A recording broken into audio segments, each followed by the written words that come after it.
Everyone, my name is Yash Dunya and I'll be presenting a book review on my book, The Persuaders, the hidden industry that wants to change your mind.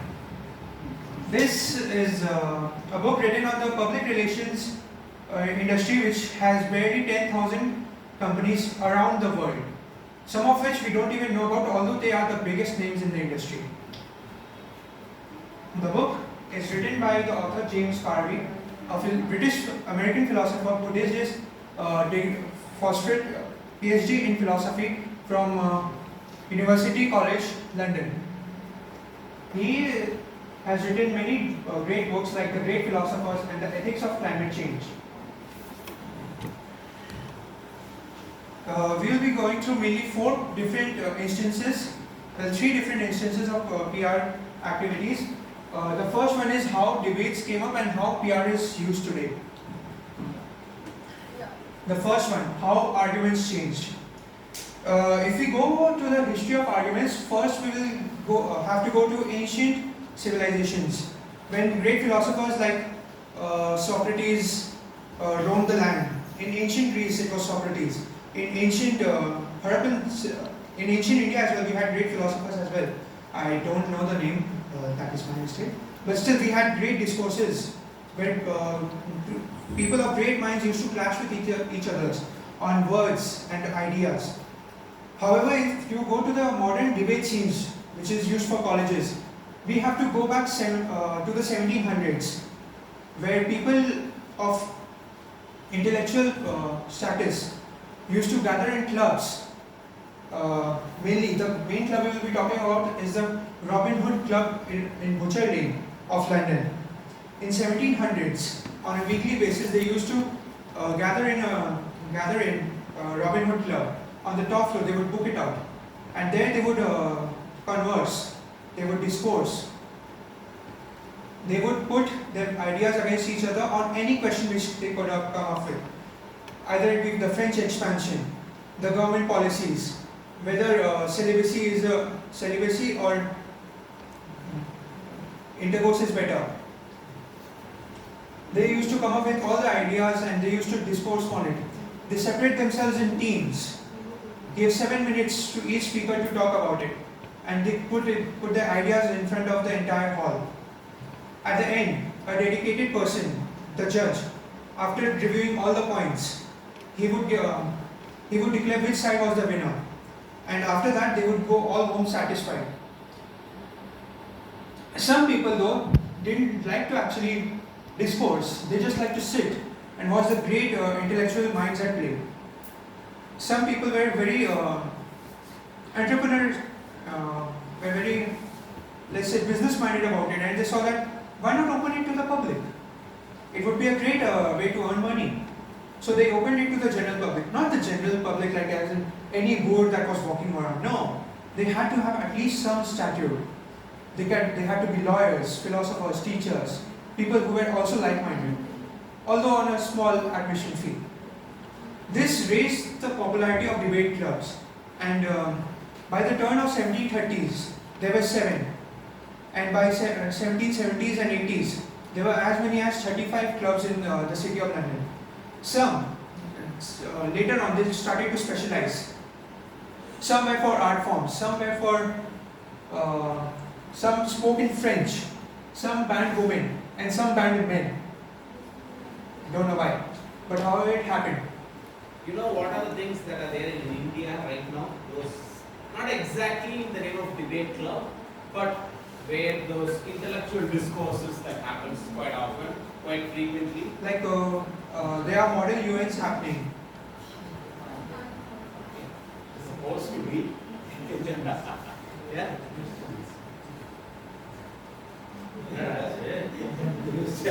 Again, it is supposed to be. Well, I know about the model United Nations, but not exactly in that particular form. But my question is, where the present such intellectual discourses prone to happen? Well, that would be mainly institutes, like our institute of SSI, other notable institutes, some for engineering. Supposed to be again.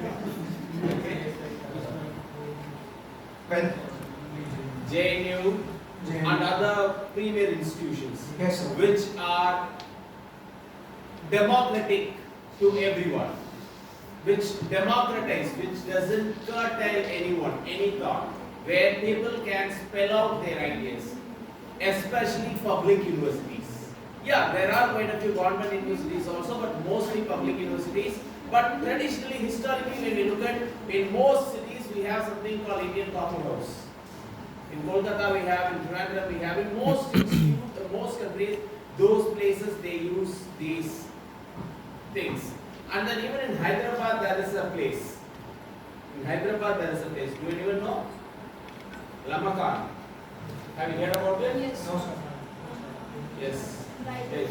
Yeah, but that's a place where people, it's a privately owned space where they gave it to public, where you can have any kind of intellectual discourse on any topic.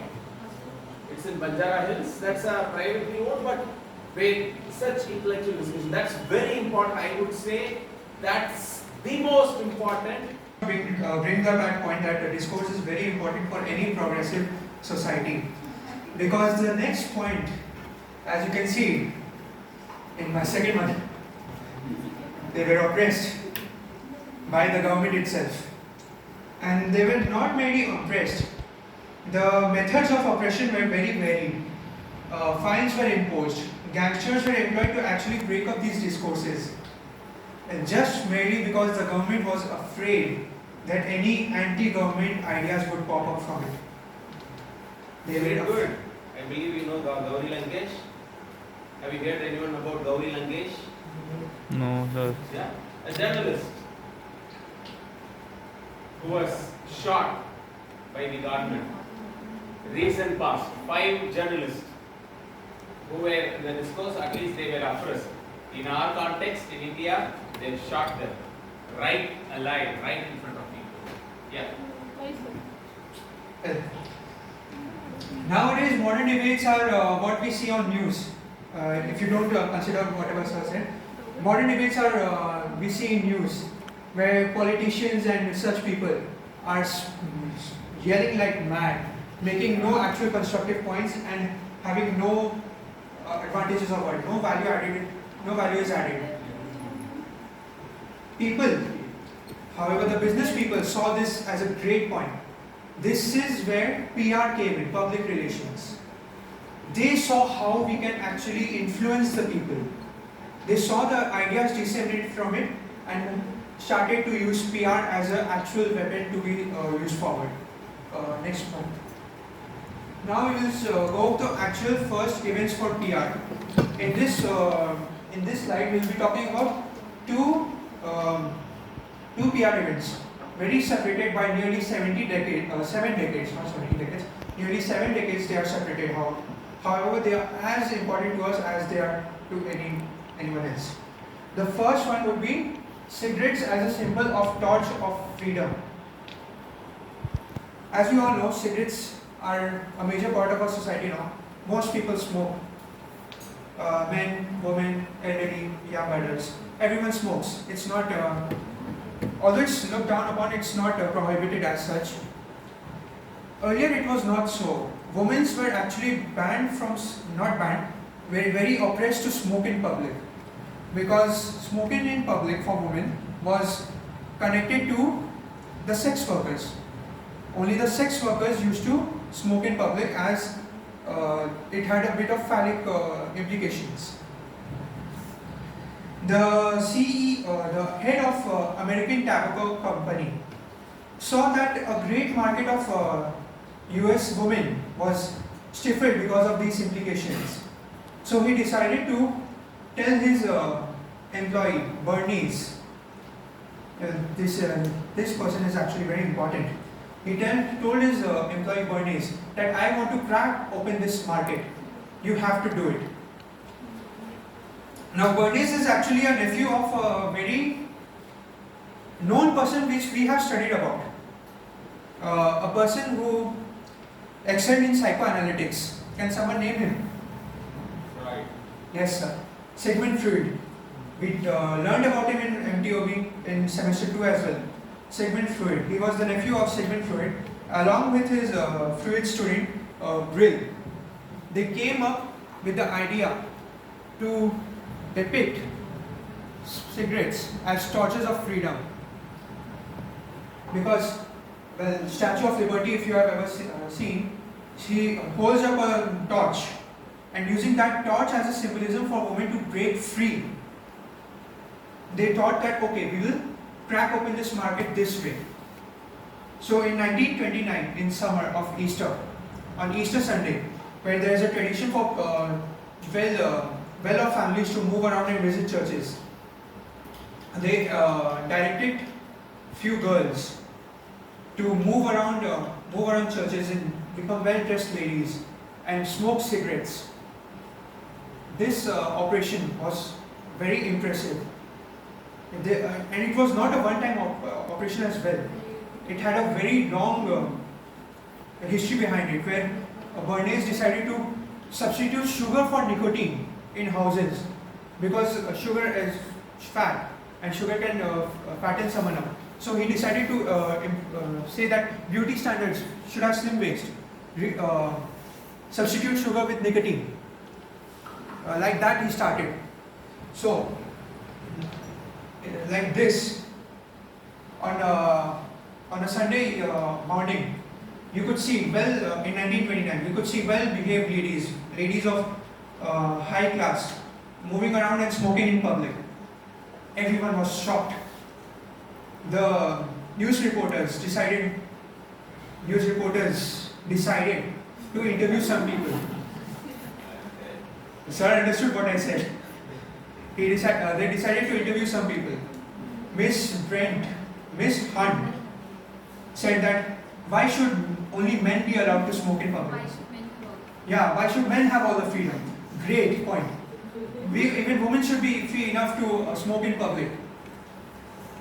Later we get to know that Miss Hunt is secretary of Bernays, who wrote to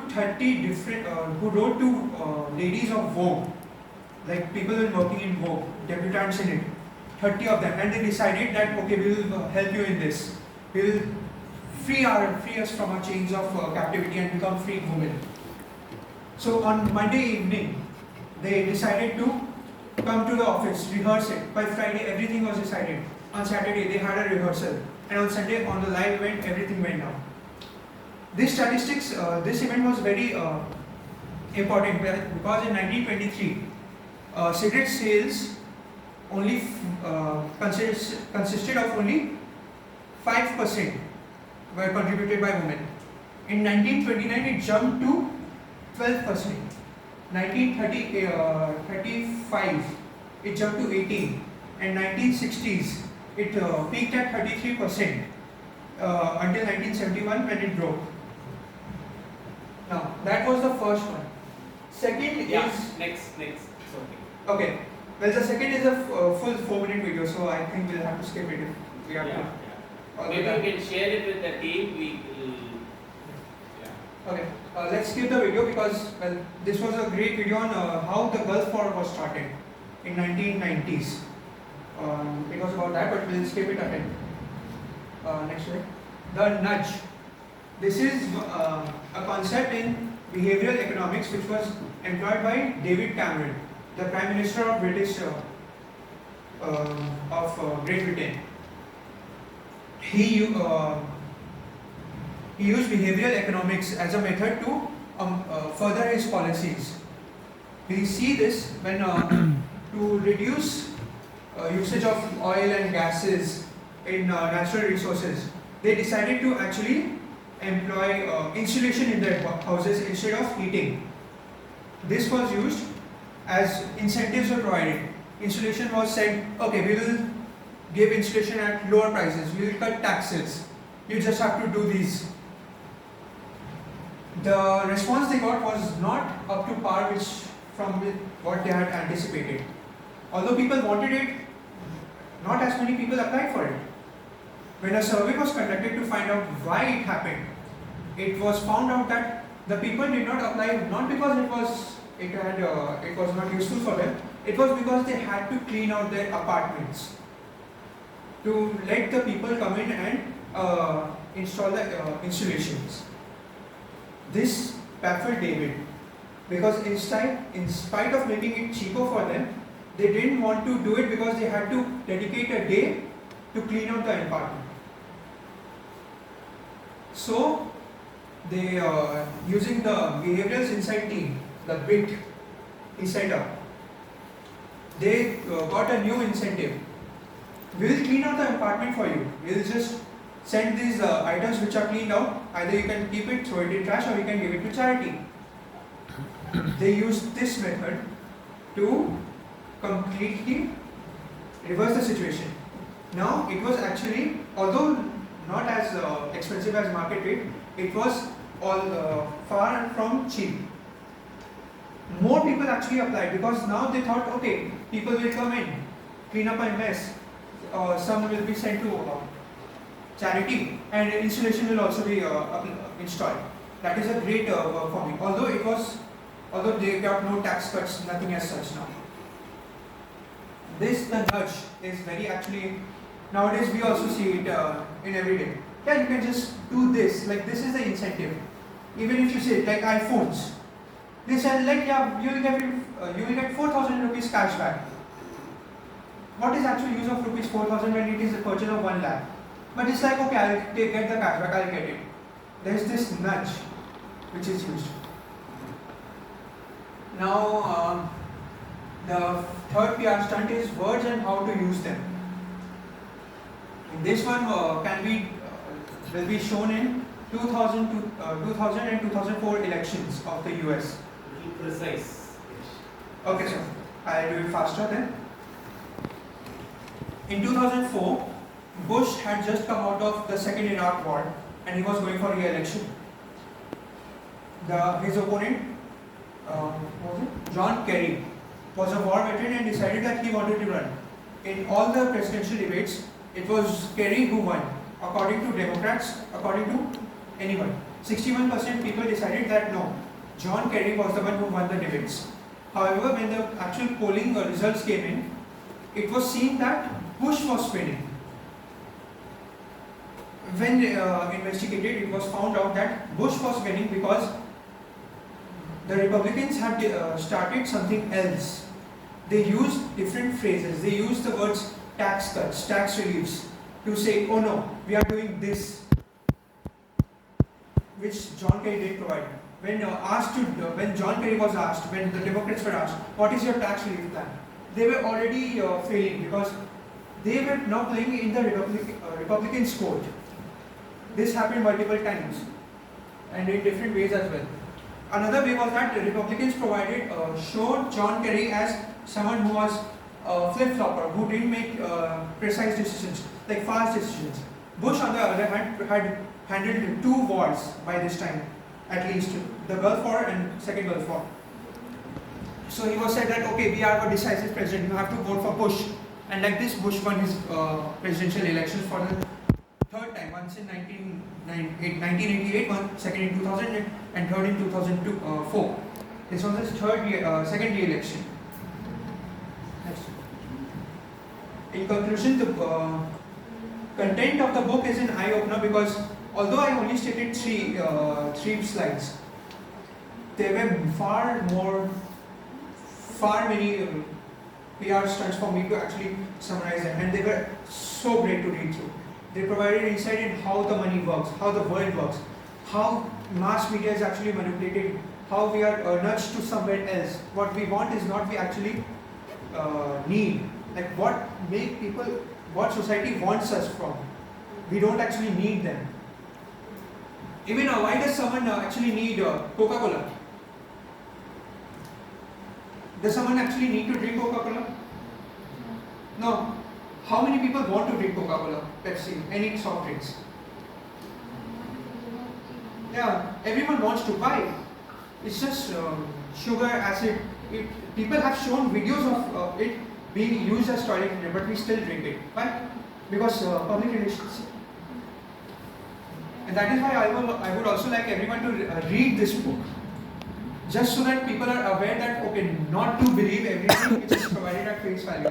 And if you want to know, trace the money. Because where the money comes from is where the money is going to. Thank you. Any questions for me?